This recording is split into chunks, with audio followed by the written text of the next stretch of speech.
prof et il veut porter plainte pour diffamation.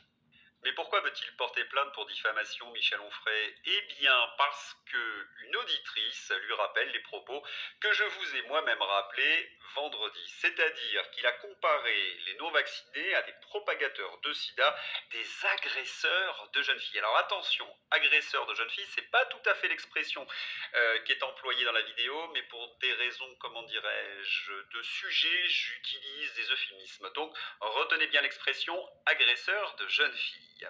Michel Onfray fait la tête et il explique que ses propos, il ne les a jamais tenus, que c'est de la diffamation, puisqu'on le compare à un agresseur d'enfants.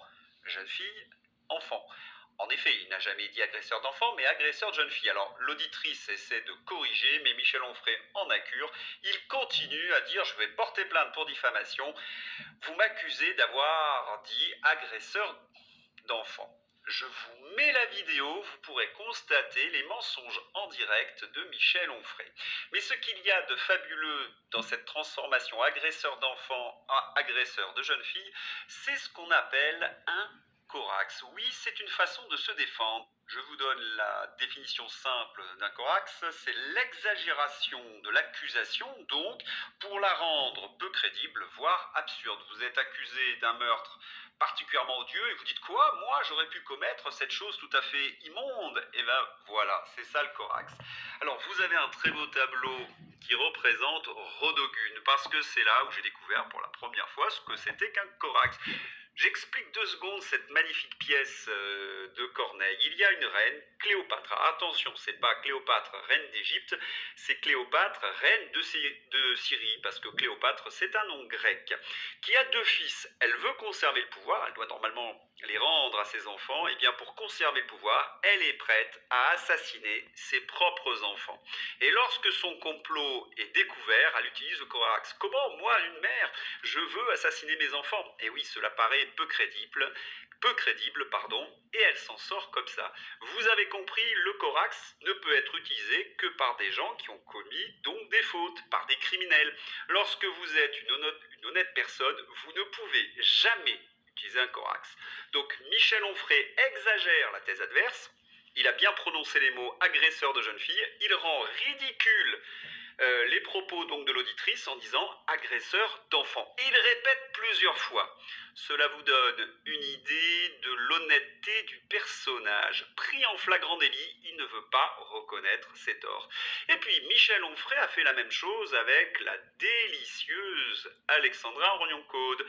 Il a dit pique-pendre sur elle. Mais que reproche Michel Onfray à Alexandra Orion-Caude? Alors d'abord, la scène, elle est dans ma description, il est interrogé par Éric Morillo. Oui, lorsque Michel Onfray oublie ses propos et veut porter plainte pour diffamation, n'hésitez pas à regarder ces extraits, vous allez voir, c'est pire que tout. Eh bien, il lui reproche d'abord ce livre.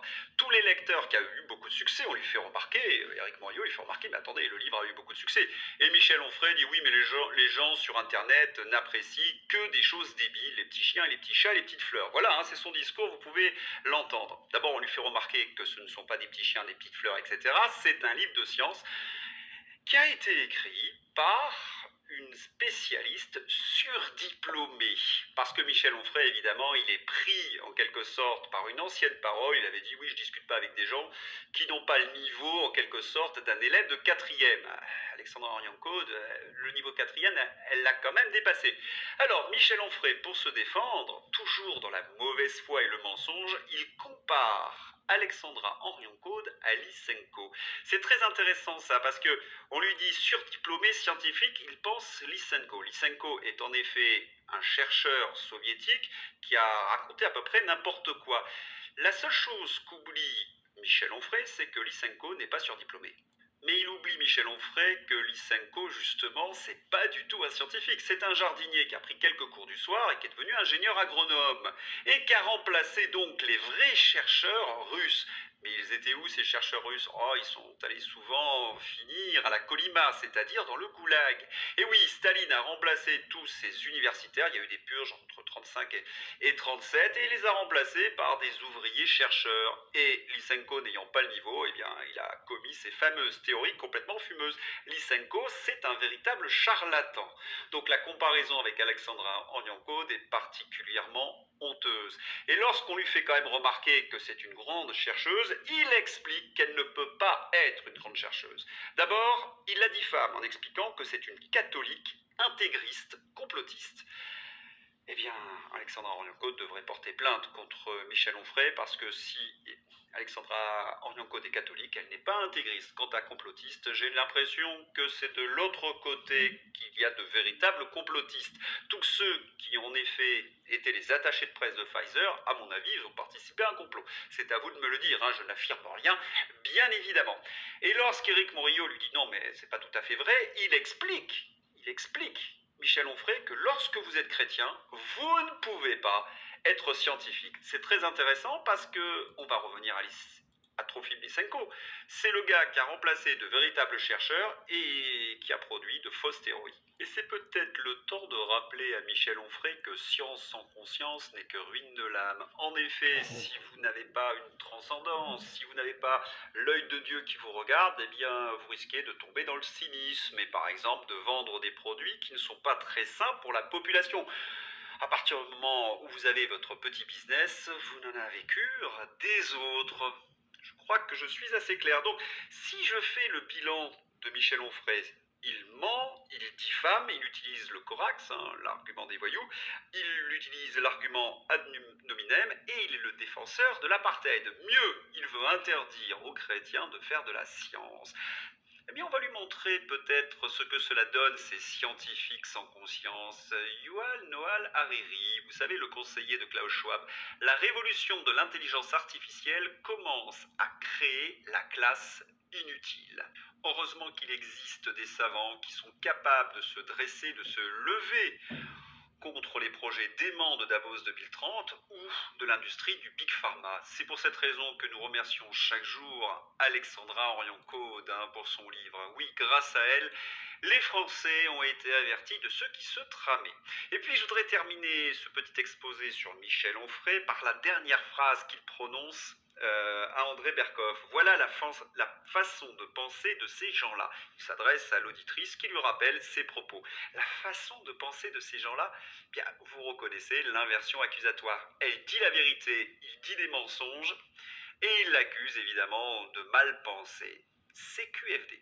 Et puis les trolls de Michel Onfray m'ont jeté un pari, un défi, prouver l'existence de Jésus. Alors là, les bras m'en sont tombés. Si un jour quelqu'un m'accuse d'être un lézard, est-ce que je suis obligé de montrer mes fesses pour voir qu'il n'y a pas de queue de lézard face à l'évidence? Mais soyez un petit peu courageux, tapez sur Internet, allez voir dans les bibliothèques. Sinon, depuis le 19e siècle, en effet, Jésus, c'est peut-être le personnage sur lequel on a le plus écrit. Le premier livre qu'a lancé, c'est Ernest Renan, La vie de Jésus.